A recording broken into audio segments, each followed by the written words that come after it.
Igbere, in the Bendo local government area of Abia State, lies approximately 40 kilometers out of the capital Umuahia and can be easily accessed through the federal road that runs from the headquarters to the ancient town of Arochukwu.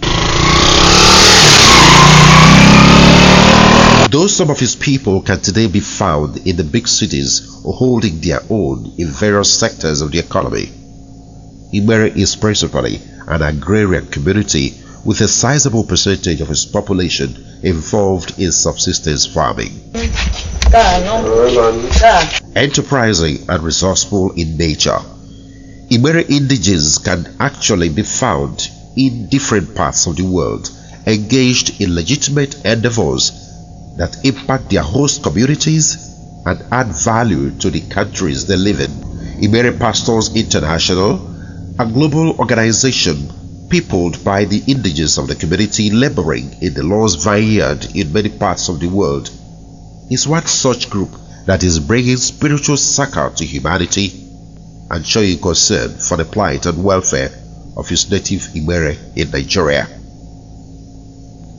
Back in 1975, exactly 5 years after the 30-month Nigeria-Biafra War, Igbere people levied themselves to build this secondary school in order to bring higher education nearer to his people.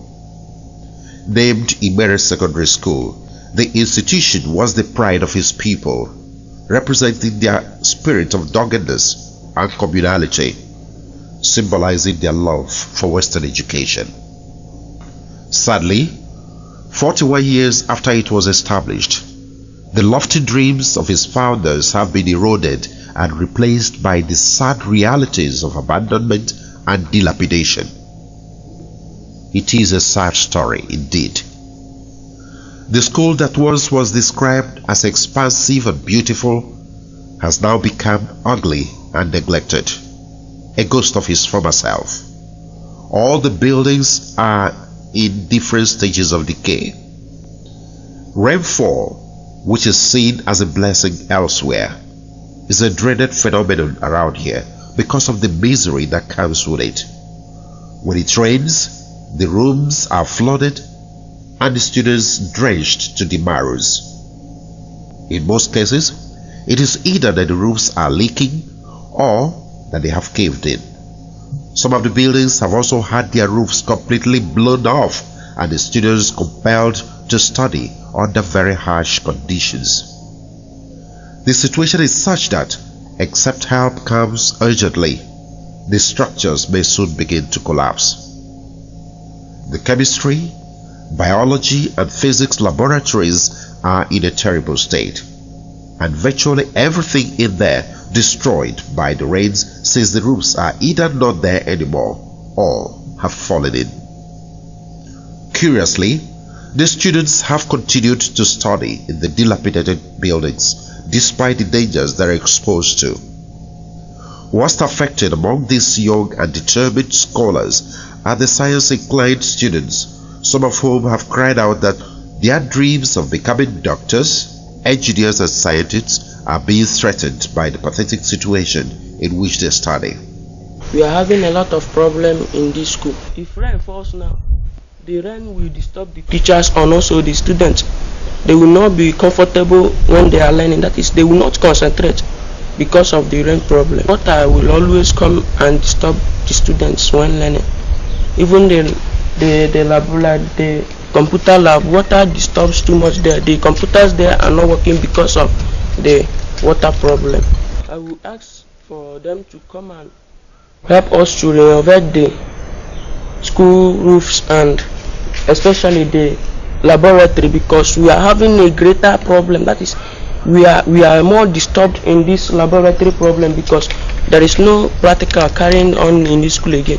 We are not doing any practical in this school again. We science students, we don't study again because of the laboratory situation. They are not conducive for students.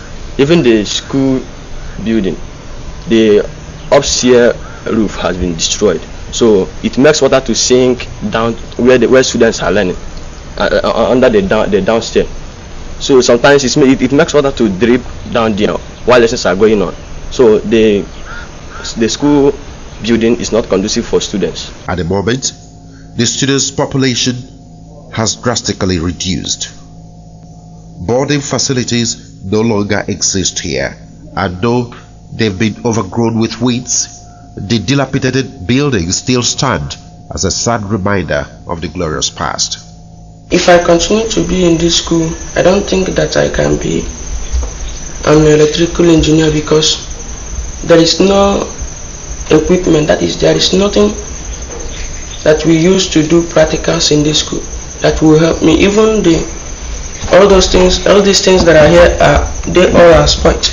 We don't have good laboratory equipment, that is apparatus. We don't have it that I will use, that will help me in my course. If this school continue to be like this, I will try my best to change school, because if I continue to be here, my vision will die. Studying in this school is boring, because I should make use of the technical workshop, but there is no technical workshop functioning here. All the machines have rusted. There's no roof. Here in the chemistry laboratory, in the physics lab, there is no equipment, and the chemistry lab where we should be practicing chemistry, there's no equipment. Everywhere is set ablaze by thunder.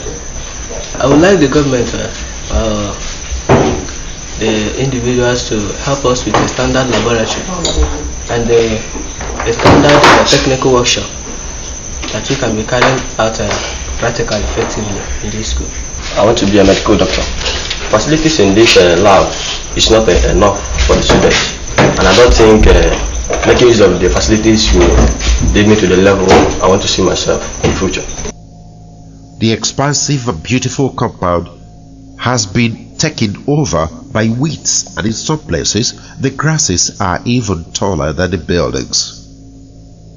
The perimeter fencing that once provided a sense of security to the school had long collapsed, and villagers now freely trespass the compound.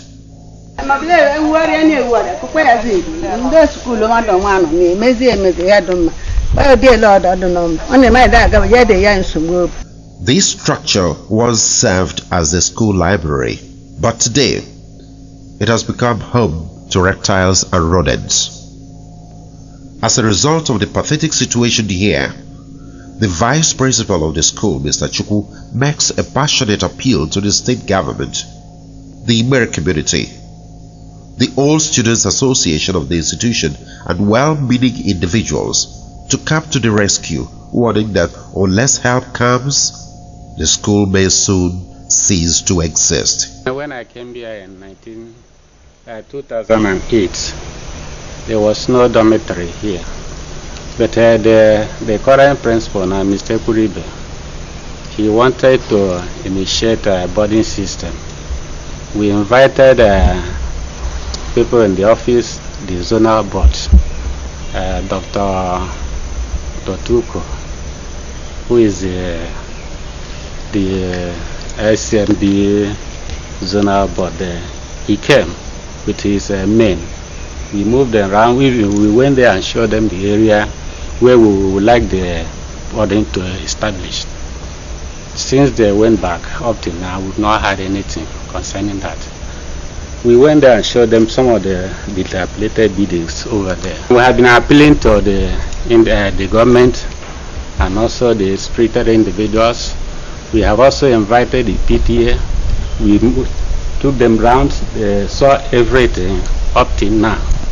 Nothing has been done. We want this place to be re-roofed, to lift up the roofing so that it will be sending down the rain. The building may collapse because if you enter into the classes, the water leaks there. Even when we are teaching the students, you see water dropping on the teachers and also the students. The whole of this block is leaking. The laboratory is also leaking. The roof is not there. It's leaking. Even when the laboratory caught fire, the chemicals, everything there got damaged. We have library, but some of the books are outdated, which are not all that useful to the students. We need the modern books which will enable the students to move ahead. We have some computer there, but this rain is destroying the computers because that place is leaking heavily. The computers are, some of them are no longer in use as a result of the rain. We need help from the government, from the individuals, from the community, so that they will come to our aid. They will come to our aid and see that this school will continue to exist. Because I'm seeing it, if we don't receive any help from the government, from the individuals, from the community, I don't think this school can go ahead as I'm seeing it. For Igbere indigenes who are outside the country to come to our aid, some of them have this place as their alma mater. They will not be there and see that the school will collapse. Let them come for our help so that this school will continue to exist. Teachers who are here are so dedicated, they are willing to teach. Even now that the government are not paying us, we have been coming to school, teaching the students, doing everything that we are supposed to do, irrespective of non-payment of salaries. It is important to note that as soon as the Igbere community built this school in 1975, it was taken over by the then East Central State government in keeping with its policy of bringing all schools under its wings through a unified management board. Moved by the pathetic state of the institution, however, the Igbere Pastors International, under the leadership of Reverend Samuel I. Dixon, has stepped in to conscientize the world on the need to save an African school in need and provide education to the children of Igbere and other communities around.